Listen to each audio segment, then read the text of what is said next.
The most obsolete idea is go to school, get a job, work hard, save money, get out of debt, and invest for the long term in the stock market. See, why would you save money when they're printing trillions of dollars? The gap between the 1% and 99% is massive. You see, it's not just money. You have to step back and look at the bigger picture. So what do you do? In every one of us is a poor person. There's still a poor person inside me. There's also a middle class person, and the middle class person wants security. They want that steady paycheck. And there's a rich person.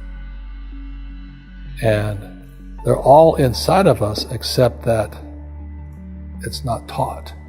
You're taught to go to school, get a job, and get a paycheck. You're not taught to how to get rich.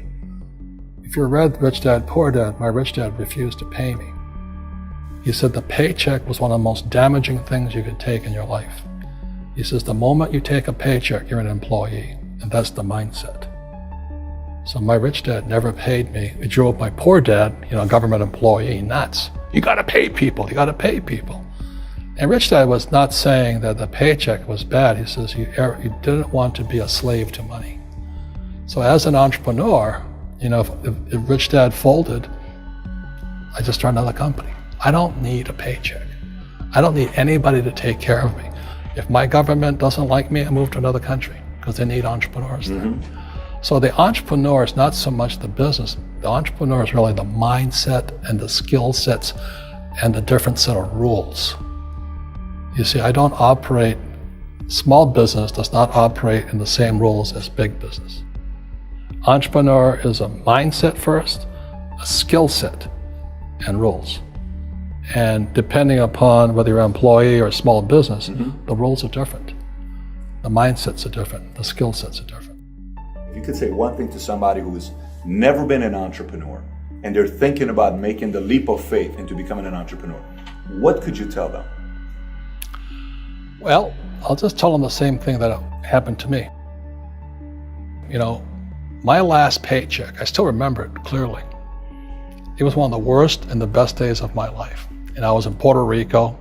I was working for Xerox, and my boss gave me my last, it wasn't a paycheck, it was a bonus check. I think it was about $30,000 taxable. It's the only problem with that. So I got this check and I went, holy mackerel. You know what I mean? So I was excited, but I was also disturbed. And so this other guy comes up to me, his name was John, and John says to me, he says, you're gonna be back. I said, why? He says, because you're gonna fail. I looked at him and said, look, few expletive words, because that's what he did. He left Xerox, failed, and he came back. And I said, look, you failed and you came back, but I'm gonna fail and I'm never coming back. And that's the attitude. Do you know what I mean? If you say, well, if I fail, I'll go back to mommy and daddy, then that's what you'll do. So if you fail, that's when I became an entrepreneur, because I had no money. I had no money for years. I didn't have a paycheck. But that's what my rich dad encouraged me to do. He says, when you don't have this paycheck, you get hungrier, smarter, and it's a test of your character. Will you become a crook? Will you become dishonest? Will you cheat and steal? Or will you become a better human being?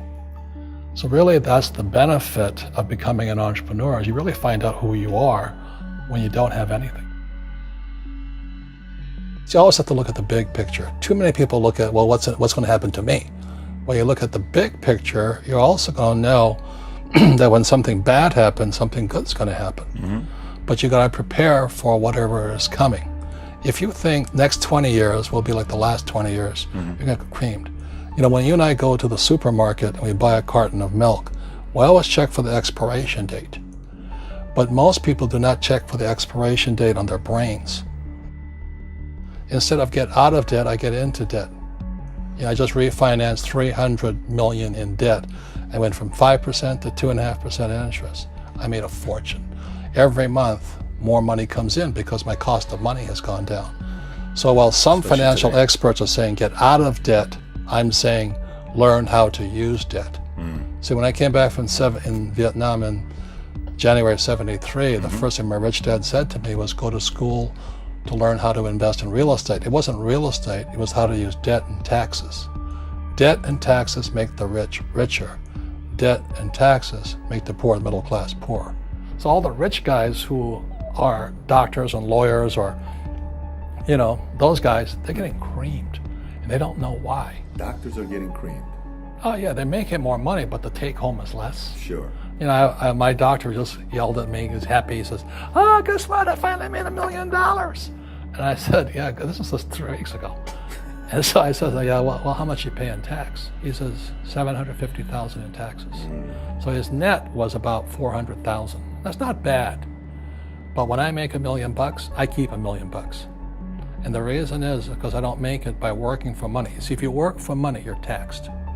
So that's why lesson number 1 in Rich Dad, Poor Dad is the rich don't work for money. What we do instead is we create businesses as entrepreneurs. We acquire real estate. I don't invest in the stock market. Okay? So the reason is because as entrepreneurs, I have more control over my income, how much I make, and how much I pay in taxes. And because I'm an entrepreneur as well as an investor in real estate, I pay 0 tax. So every time I make, let's say, $1 million as an entrepreneur, I immediately invested in real estate and I have a 4-to-1 step up. So I put $1 million in real estate, I get $4 million from the bank. That's why I love banks. But the banks are screwing everybody else, terrible, but it's good for me. That's why you say when you print, it's good for you, but when you print, it's bad for people that work for money. Because when you print, savers get creamed and people who work for money get creamed. When they print, debtors get rich. You see, debt and taxes make the rich richer, and debt and taxes make the poor middle class poorer. When we have obsolete ideas, we get obsolete results. So what's happening for most people, the idea of going to school, getting a job, working hard, saving money, getting out of debt, buying your house because it's an asset, and investing for the long term, is obsolete. The world has changed. The world changed in 1971 when President Nixon took us off the gold standard and money became debt. What if we get rid of school? Then what would happen? Would it be better if we had no educational system at all? No, I'm saying education is more important before. It's just obsolete. There's Moore's Law which states information doubles every 18 months. In other words, everything's obsolete 18 months. So, and this is just a recent phenomenon. So when you come out of school, you're already obsolete. And that's why I'm the old guy, I meet my friends who went to Harvard. I went to Harvard. I said, yeah, that was how long, 50 years ago? Today, the banks are charging you interest to save money. In other words, banks don't want your money because they printed too much of it. And that's why there's this bubbles in stocks and bubbles in real estate and all this. People are dumping the cash because, as I said in here, savers are losers and cash is trash. And yet people are, well, I want a high-paying job. Well, that's an obsolete idea. Get out of debt is an obsolete idea. You should learn how to get into debt, how to use debt to get rich, and they'll never teach you about taxes. The reason the 1% is way up here and the 99% are going this way is because when you print money, 2 things happen: inflation and taxes. It's crushing them. And any entrepreneur thinks, I'm just going to make money, I'm going to start a business and make a lot of money because of what we talk about. They really have got to smell the roses, man. That's not what the real entrepreneurs are doing. Most entrepreneurs, there's 28 million small business owners in America. 24 million are what are one-person entrepreneurs. They're called non-employee entrepreneurs. So and that's what happens is when people don't really understand what an entrepreneur does. So most big people are self-employed, but they're not really entrepreneurs. The self-employed pay the highest taxes of all, and nobody tells them that. Yeah, it's also called the entrepreneurial spirit, but what we were actually talking about was there's no such thing as a bad economy. There's external, you and I, we all have an external economy, but we also have an internal economy, and the willpower is to change our internal economy. So for me, I can see the good and I can see the bad. I don't really give a damn because I'm going to be rich anyway. But a poor person with a poor personal economy, all they're going to see is a bad economy because they don't know how to make money in any economy. And a middle class person, they have a middle class economy. What they want is a nice house and a steady paycheck and the job and the car. And so when you take their job away, to them, that's disaster. Well, since an entrepreneur doesn't have a job anyway, it's no big deal. So all I'm saying to people, and it's what Bucky Fuller taught me, is always two sides, you know what I mean? Unity is plural, at minimum two. So if you think the economy is bad, it's because your economy is bad. If you think that steady, employment is important, then you'll see an economy without jobs.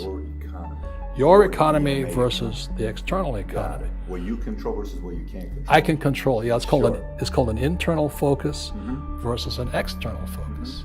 So the real entrepreneur has an internal focus. That if they fall down, they say, "Oh, this is good, because I'm going to go up higher." The average person will fall down and say, "Oh, I'm going to take some Prozac," or somebody has a mistake. So, "Oh, the mistakes don't matter." Well, mistakes matter. It means you didn't know something. But a real entrepreneur, whether they fall down, they always can go up. They can stand back up and go higher. That no matter what happens to them, they get stronger and better and smarter and happier. But a person with a weak internal mindset is that they're so afraid of what happens, it generally happens. Like, people who are afraid of losing their jobs, they generally lose their jobs. You know what I mean? Yeah, so everything comes through you. Yeah, so the entrepreneur first job is to control inside here, not outside there. The moment you take that paycheck, you're an employee. You've got to be stronger than that. It's about inside control.